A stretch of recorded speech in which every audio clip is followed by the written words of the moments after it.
It's the Sean Widmer Podcast. It's a journal by someone that just really doesn't like to write. Boy, oh boy, what a week it's been. There's been podcast neglect. I always come in with excuses. I've got some for you this week. We have got to do some podcasting, though. I know it's Saturday that this is getting released. Consider it Friday, please.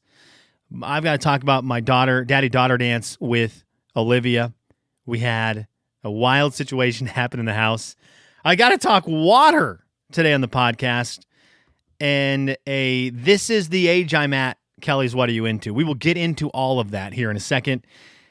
We do need to start by checking. Were there any 5-star reviews? Why I said I'm not doing this as much anymore. Are there any 5-star reviews? No, there's not. Okay.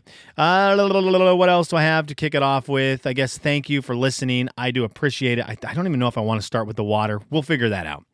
Again, sorry for the lack of podcast this week. There is a Patreon episode up. If you are a Patreon member, Jay and Kevin, the show I worked on the radio for a number of years, 14 years full-time, 6 years before that, 5 years before that, part-time. So 19 of their 30 years working with them. They celebrated their 30th. I had some thoughts on the show in general. I had some thoughts on their 30th anniversary show. And that's all over on Patreon. So you can check that out if you are a Jay and Kevin Show fan and you just want to hear me blab for a while about it. It's over there. Okay. This has been a wild week, and I come with excuses always. First of all, the sicknesses in Lexington, I don't know if this is everywhere. Lexington, Kentucky has got hit with the flu and COVID and every sickness in the world to such a high level that the hospitals here have tents outside of them for overflow. What? It's crazy. Everyone and their mother is sick here. And so we've been narrowly trying to avoid it. Huck was down for a little bit this week. We thought it was going to be bad. It wasn't, but he was down. So there was a lot of time spent taking care of him, some late nights, some middle of the nights. Then Olivia, she got down for a second. We've been really hoping Woods wouldn't get it. He got sort of the nose part of it, but he hasn't been like crazy sick. We've been run to the pediatrician. So a lot of my time has been spent dad mode with the kids. Obviously, work has been happening. So my days, work's happening, but then mornings, nights has been kids. And then my wife had some crazy shuffling happening at her work. And we're thankful. She's got a job and we love it. But she has some crazy shuffling happening at her work. There was a lot of rearranging of the company she works for. And so that was a lot this week. And so there's also been a lot of time poured in at night to kind of just getting through that. And so we've had a lot going on this week in the Widmer house. There's been a lot just to deal with emotionally, physically, and just trying to get through the week. Anna's actually on the road. I'm recording this Saturday morning. Anna's on the road today, so it's the kids and me. It's a crazy rainy day here in Lexington. We are just ready for a day to grab all the coloring crayons. I got some big pieces of poster board. We're going to color until our fingers fall off. We're definitely going to watch a movie or two, and then I've got some other little projects, but we're trying to keep everyone away from everyone just in case someone's sick. So, I've got Olivia's coloring space set up in a different spot than Huck's, but in the same room so they can yell at each other, separate crayons. It's just, we're trying. I'm going to go into heavy dad mode today here in the house. And I'm excited about it. I love hanging with the kids. But speaking of dad mode, we had some family stuff also happen that needs to be addressed. And I think we need to start here. Shout out to my wife. Happy Valentine's Day yesterday. I don't even think I saw her on Valentine's Day. She's dealing with so much work stuff. There was a point Friday night, I was like, okay, well, we'll hang out Friday night. I think she was on the phone till 9:20 p.m. And I was like, we 2026. That's our year for Valentine's Day. 2026, we're going to have to double down on Valentine's Day to make up for a year of chaos between sick kids and that stuff. But happy Valentine's Day. If I didn't say it to you yesterday, Hannah. So earlier in the week, my wife was making dinner. This has rocked our house. And it comes with a question. I feel like I know the answer to it. My wife says I'm wrong about it. So maybe someone who's smart will know. Mine is a guess, an educated guess. So someone's going to know in a wise way. But earlier this week, my wife's making dinner, and I think she was going to make some chicken, like grill. Was it chicken she was going to do? So, whatever. I think it was some chicken in just in a frying pan. And then we're going to have some broccoli, try to eat a little healthy on a Monday night. So I'm sitting on the couch playing with the kids, and all of a sudden out of the kitchen I hear, "Oh no." And it was a little more panic, "Oh no." A little more panicked, "Oh no," than normal. So I looked over to the kitchen, and I didn't just see my wife kind of worried. I saw flames. And we have a little partition between the living room and the kitchen that makes it so I can't see the stove. So the fact that I could see flames meant they were high. And Anna had put some oil in a pan and it had lit on fire. Terrifying. So I had to stay calm, and I just walked over to the kitchen. We've got a pan on fire like you see in videos where your whole neighborhood burns to the ground. And I just grabbed the handle. I grabbed a towel, a hand towel. I just grabbed the pan, and I tried to, as casually and coolly and calmly as possible, because I figured there was burning oil inside of the pan, without dripping any. I just tried to pick it up, casually walk outside, and get the pan out of the house and into the yard, which I did. And I was kind of, be honest, I was kind of proud of myself for not panicking, then also not spilling any oil anywhere, and just getting it out of the house into safety. So we took a big sigh of a big breath and sigh of relief that nothing terrible happened. But this gigantic fire in a pan did not go unnoticed by my daughter, who has talked about it every hour for the last 5-6 days. When she goes to bed, when she wakes up, when she's eating her breakfast, on the way out to school, when she comes home from school, before dinner, during dinner, after dinner, we are always talking about, is the pan going to start on fire? It rocked her world, rocked it. So we're dealing with that right now as parents and trying to figure out how to explain what happened and that we're trying to keep her safe. I was very impressed by Olivia. She said, because our fire alarms went off, and when the fire alarm went off, it was after I'd got the fire out of the house. Olivia heard the fire alarms and goes, "We need to go outside right now." I said, "Yes." My wife was like, "Yes, that's right. When you hear the fire alarms, go outside. Go outside." So that was a big win for us. Thank you, school. I'm assuming they do fire drills there. But that was kind of nice to hear that at least my daughter knows that when the fire alarm goes off, we get out of the house. So that was good. Those fire alarms rocked my son's world. All he wanted was the fire trucks to come. He was like, where are they? Where are they at? I thought, where are the fire trucks? Can I look out the window until they get here? They're not coming, buddy, but go ahead. Knock yourself out. So we had the fire. Our question is, what caused it? I think I know. The pan was on high. The oil was put in. I just think that pan got so hot that the oil started on fire. My wife does not agree with that. What starts a fire in that situation? Frying pan, oil, stove. Are there any other elements that could have started it? Obviously, we want to avoid it in the future. I'm of the opinion it's just too hot of a pan and it got the oil too hot. But that might not be right. So help us out there. And boy, oh boy, what a wild time that was. So let's go the opposite of a scary time for my daughter. We had a daddy-daughter dance, and these are going to be my favorite things over the next many, many years. I had a blast with my daughter. She was so excited about it. It's kind of a hoity-toity dance. Maybe a little too hoity-toity for me. A who's who, it seemed like. I don't know the who's who in Lexington. I felt like I did in Spokane. I don't in Lexington, but having gone to the dance, there was a lot of moments that I wanted to tell dads like, hey, dude, what are you doing? A lot of tables where the dads were all sitting around and yucking it up about business and work, and their daughters were just kind of at the end of the table talking to themselves. And I thought, it kind of seems like that's not the point of this whole thing.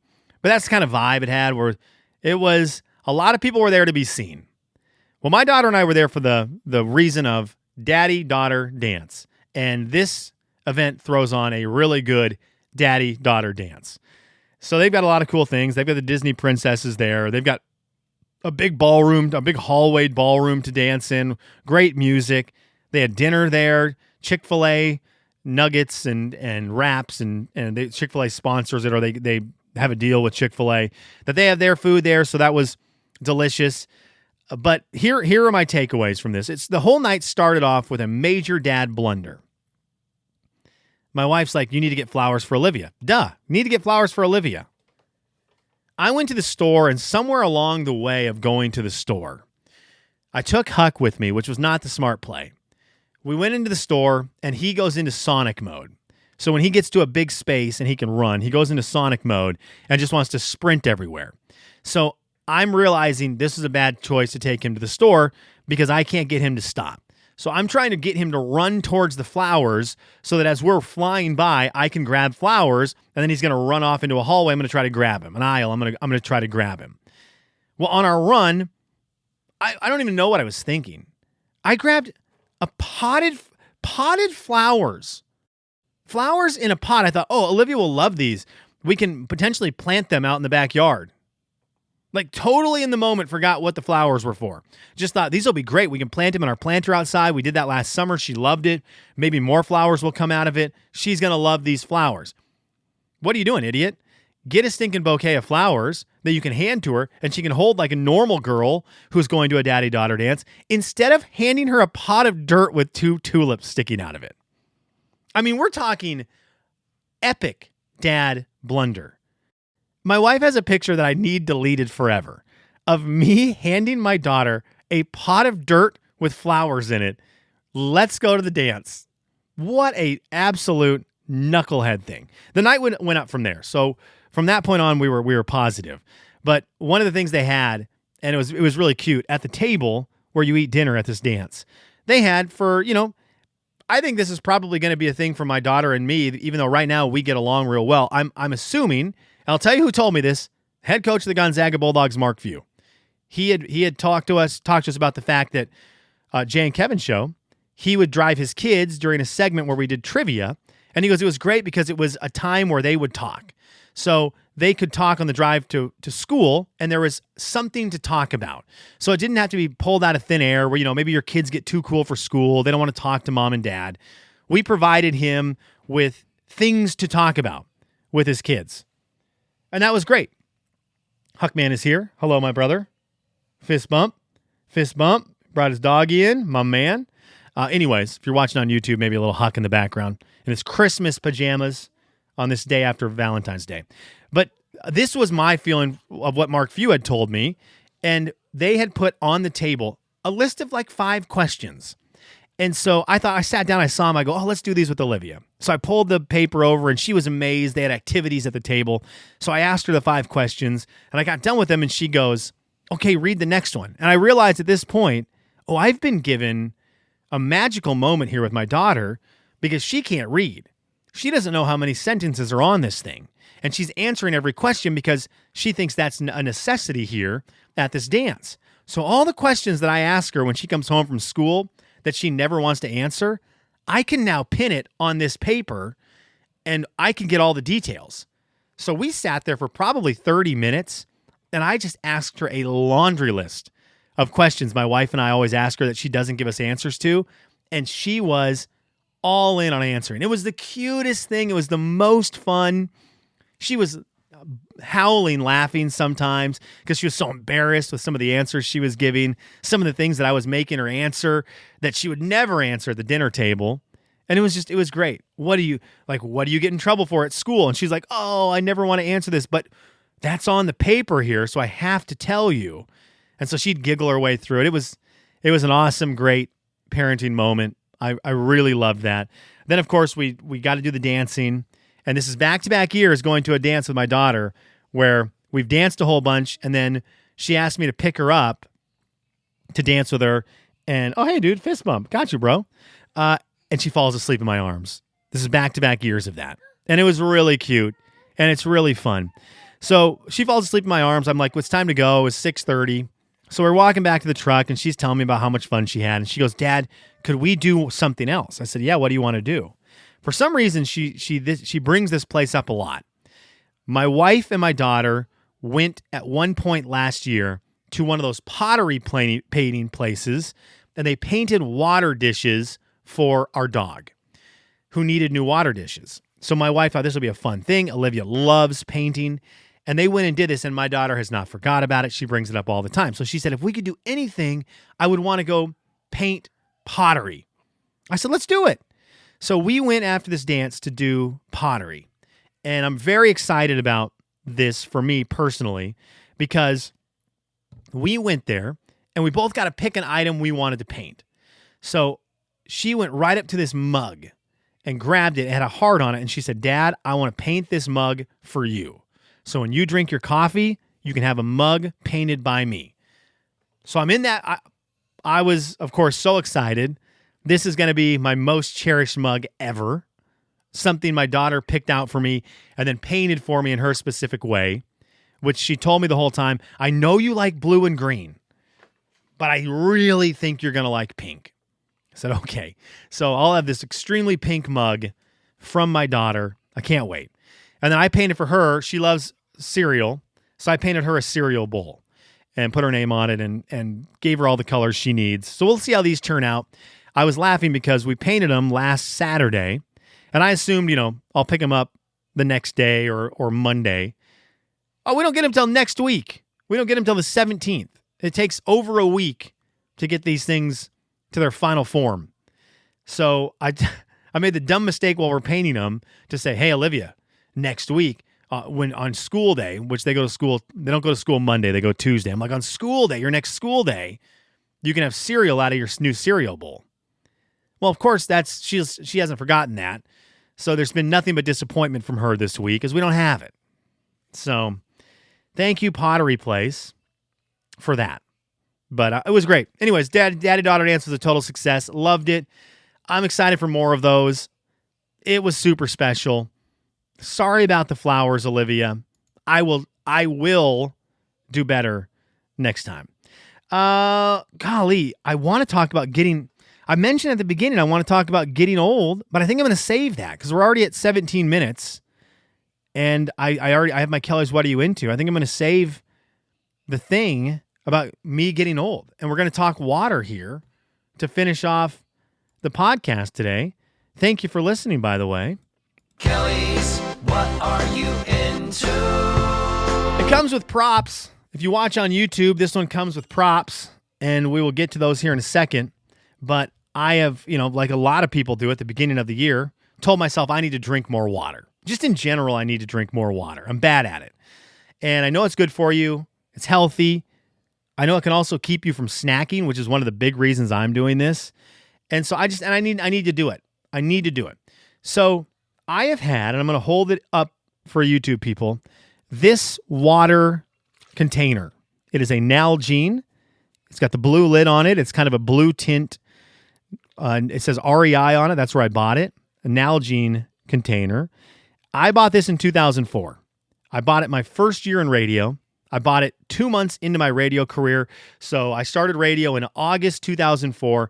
This is from October 2004. This Nalgene bottle that I'm holding in my hands. I've used it for over 20 years. I've had this. So shout out to Nalgene. Nalgene, if you're listening, the top broke on it, and I've never got a new one. So if you want to send me one, someone reach out to Nalgene and let them know this has lasted 21 years.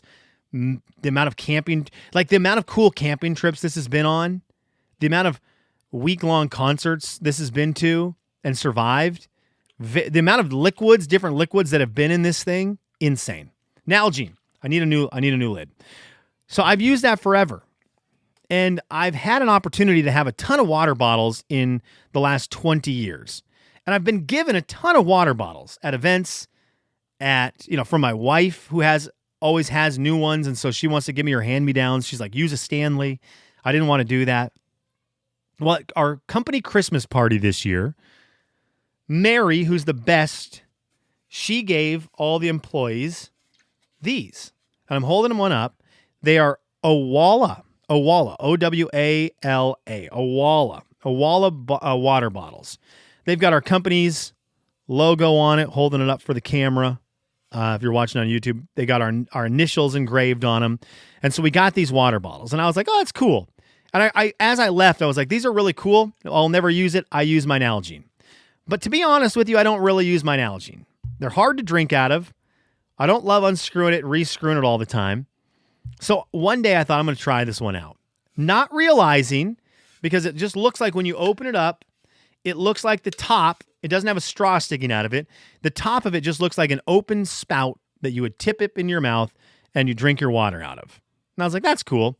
And as I put my mouth on it the first time, I realized in the open spout, there's a little hole, and there is but this also shows how I filled this up the first time. There's a straw in it. This comes with a straw. Now, when you unscrew the top to fill it up like a normal person, you'll see the straw. But when you're like me and you just put it under the faucet and fill it up through the spigot or through the spout in the water bottle, you don't notice the straw. So what a shock to me. I have drank more water out of this thing because of the straw than any water bottle anytime with an Nalgene. The straw is a game changer. I've heard this forever from everyone and never believed it. I have drank more water. More water than ever out of this. So, it's a sad day. But, as I choke on water, because I'm not good at drinking it, I'm going to have to make a move here. And this is what I've decided. Because I have such a compassion for this Nalgene bottle that has been in my life for 21 years and seen all the things, I have to keep this and hold on to it. I can't just let it go. It's a dumb water bottle. I should just let it go. It should mean nothing. And this way better one that's more revolutionary should be my go-to, but I have commitment issues with this water bottle. That is good water. And so what I'm going to do is, the Nalgene is going to stick around, but I think that's going to turn into my camping container. And this is going to be for my weird drinks. If I'm going camping and I'm making a mixed drink that I'm taking with me, it's going to be in this. This is probably going to be my neighborhood during the summer. If we have, a brewski on a walk, I'll dump it in this. Is that gross? Maybe, but I need to keep this in my life. But I kind of thought that now that it's 21 years old, it can legally drink. So this is going to be my drinking bottle. My drinking container. It's 32 ounces. That is problematic, but that's what this is going to be. And then my water container is going to be this Owala. And I've just had this weird crisis, water bottle crisis. I feel like I'm quitting on one of my favorite friends. I highly recommend them, though. Really good water bottles. Shout out to Nalgene. You've lasted 21 years. You're great. You've been it got run over by a truck at one point and still survived. Shout out to Nalgene. But it is Owala's turn to hydrate me, and you're going to do, Nalgene, what you do best. Take me to a different place. Okay, thank you for tuning in. I appreciate you. Hope you enjoyed today's episode. We will talk to you again soon.